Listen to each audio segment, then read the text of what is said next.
Good morning बच्चों। आज के लेक्चर में हम देखेंगे नेक्स्ट लॉ जो था हमारा लॉ ऑफ केमिकल कॉम्बिनेशन के अंदर गे-लुसैक का नियम।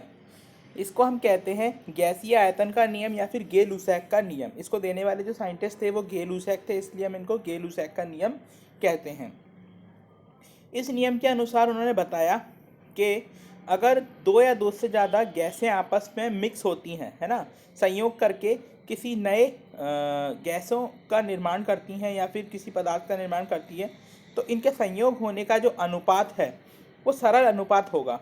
मतलब 1:2:3:4, जैसा हमने देखा था 1:3:4, उस तरीके से सरल अनुपात होगा। ठीक है, तो ये इन्होंने कब दिया था? 1808 में दिया था। इसका एक सिंपल सा एग्जांपल यहाँ पे इन्होंने दिया है। जैसे कि हाइड्रोजन गैस अगर हम लें और वो वाटर के संग ऑक्सीजन के संग कंबाइन होकर हमें क्या देती है? वाटर देती है। तो देखते हैं इसकी कंबाइनिंग का रेशियो कितना होता है।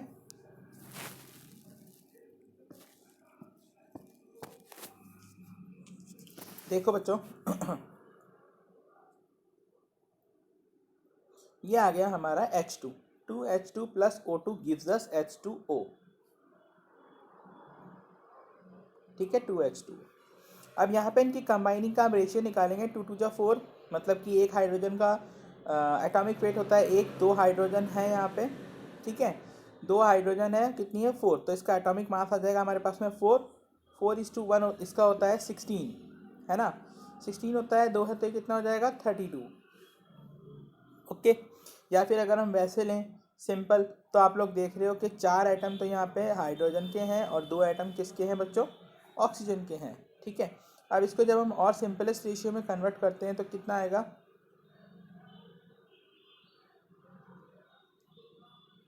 1:8।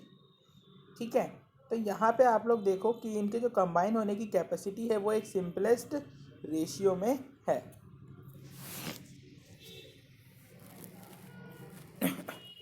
अतः हाइड्रोजन और ऑक्सीजन के आयतन जो आपस में संयुक्त होते हैं 100 ml और 50 ml होते हैं।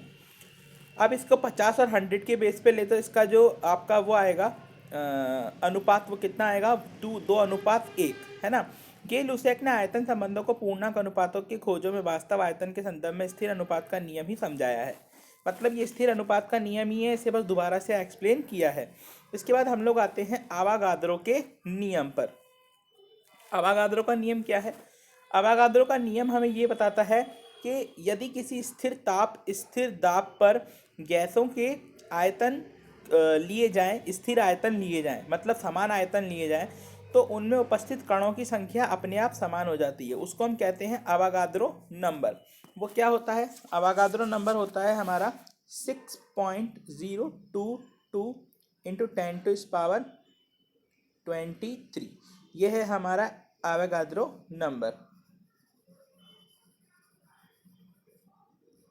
ओके बच्चों, अवागाद्रो का लॉ क्या था कि भाई अगर आपने टेम्परेचर कांस्टेंट कर लिया, प्रेशर कांस्टेंट कर लिया, ओके, और वॉल्यूम कांस्टेंट कर लिया, तो नंबर ऑफ पार्टिकल क्या हो जाएंगे? अपने आप कांस्टेंट हो जाएंगे, यानी समान हो जाएंगे। नंबर ऑफ पार्टिकल क्या हो जाएंगे? अपने आप से समान हो जाएंगे। और कितने हो जाएंगे? वो इतने हो जाएंगे, मतलब कि 1 मोल। हम कह सकते हैं कि किसी गैस का 1 मोल किसी निश्चित ताप, किसी निश्चित दाब पर किसके बराबर होता है? अवागाद्रो नंबर के बराबर होता है, जिसको हम कहते हैं 6.022 इंटू 10⁻23। इस बात से कोई फ़र्क नहीं पड़ता कि गैस कौन सी है, चाहे कोई सी भी गैस ले लो। अगर आपने दाब ताप स्टैंडर्ड ले लिया, STP, standard temperature and pressure, मतलब यहाँ पे ये है कि टेम्परेचर आपका रहना चाहिए समथिंग 25 डिग्री सेंटीग्रेड और प्रेशर रहना चाहिए आपका 1 बार। ठीक है, 1 बार या फिर 10⁵ पास्कल। ठीक है, इतना प्रेशर होना चाहिए। ये आपकी स्टैंडर्ड कंडीशन है।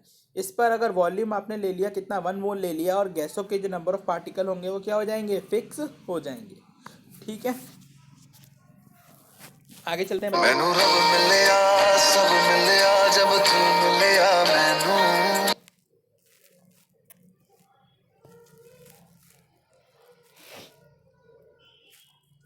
सन 1811 में अवागाद्रो ने प्रस्तावित किया कि समान ताप और दाब पर गैसों के समान आयतनों में अणुओं की संख्या भी समान होती है। अवागाद्रो ने परमाणु और अणुओं के बीच अंतर की व्याख्या की, जो कि आज आसानी से समझ आती है। यदि इस हाइड्रोजन और ऑक्सीजन की जल बनने वाली अभिक्रिया को दोबारा देखें तो कुछ हम इस तरीके से कह सकते हैं कि दो आयतन वाले ऑक्सीजन का आयतन आपस में संयुक्त होकर जल के दो आयतन देता है। ऑक्सीजन दो आयतन में देता है और ऑक्सीजन लेश मात्र भी नहीं बचती। मतलब एक आयतन आपने हाइड्रोजन का लिया है, ठीक है, और एक आयतन आपने किसका लिया है, ऑक्सीजन का लिया है। दोनों आपस में संयोग होंगे और इस तरीके से आपके पास में क्या हो जाएगा, आपस में मिलके ये क्या बना लेंगे, जल बना लेंगे। ठीक है, तो चित्र 1.9 में ध्यान से देखिए कि प्रत्येक डिब्बे में अणुओं की संख्या समान है। वास्तव में अवागाद्रो ने इस परमाणुओं की व्याख्या अणुओं के बहुपरमाणुक मानकर की। यदि हाइड्रोजन और ऑक्सीजन को द्विपरमाणुक माना जाता है जैसे अभी है, तो ऊपर दिए गए परिणामों को समझाना काफ़ी आसान है। परंतु इस समय डाल्टन और कई अन्य लोगों का यह मानना था कि परमाणु आपस में संयुक्त नहीं हो सकते और हाइड्रोजन या ऑक्सीजन के दो परमाणु वाले अणु उपस्थित नहीं हो सकते। अवागाद्रो का प्रस्ताव फ्रांसीस में प्रकाशित हुआ। सही होने के बाद भी इस मत को बहुमतता नहीं मिली। लगभग 50 वर्षों के बाद जर्मन में रसायन विज्ञान पर प्रथम अंतर्राष्ट्रीय सम्मेलन आहूत हुआ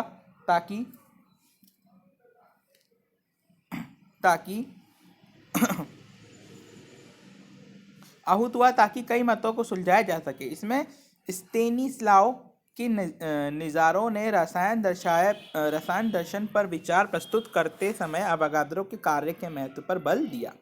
ठीक है बच्चों, तो ये तो था आपका अवागाद्रो का नियम और गे-लुसैक का नियम। इसके बाद नेक्स्ट लेक्चर में हम लोग देखेंगे डाल्टन की एटॉमिक थ्योरी, डाल्टन का परमाणु सिद्धांत, कि उन्होंने कौन सा अपना परमाणु सिद्धांत दिया था।